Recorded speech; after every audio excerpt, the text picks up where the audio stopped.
The third round of stimulus checks is expected to start going out as early as this weekend, but some people who are eligible to see the $1,400 payment may not actually get the money. That's because this bill passed with what's called budget reconciliation. It allowed Democrats to speed up the process and pass the bill with no Republican votes. But there were some major changes required. News 4 Jax reporter Eric Avanier joins us live to explain the cost and what it means to you. Eric.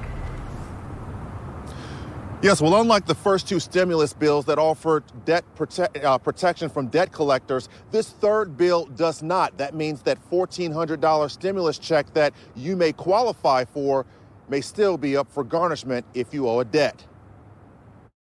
Let's face it, we all either owe someone money or know someone experiencing hard times and are deep in debt, which is why this third round of stimulus checks are critical. But financial advisor Mike Ellis says qualifying to receive a $1,400 stimulus check doesn't mean you will actually see it.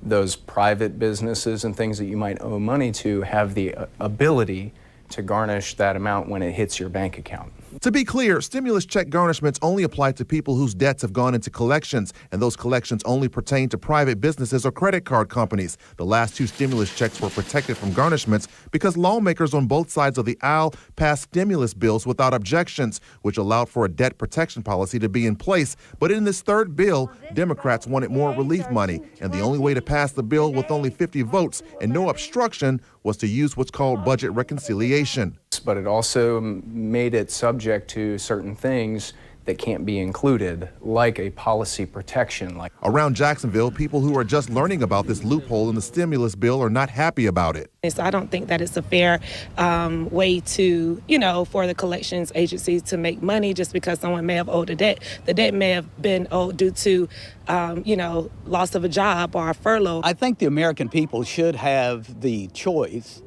of what to do with that money, right? If there are creditors, people that they owe, they should be able to make that decision on who to pay. Ellis says if you have accounts that are in collections, the best thing to do right now is to call the collection agency in advance. Let them know, hey, I'm in a need here.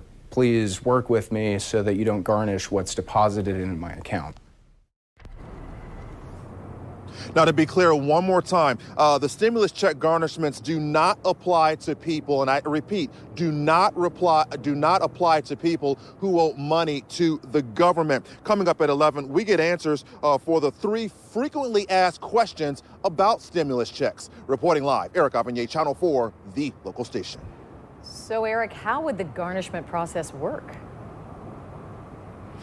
So this is how it would work. Collection agencies would have a list of names of people who are very far behind on debts that they owe. And they would simply just pass that list off or send that list to the courts so that a judge was signed off on that. And once it's signed off, then they basically have access to your money. But again, they can only get the $1,400 that you would have gotten. They can't get a penny more. All right, Eric Avanier reporting to us live. Thank you, Eric.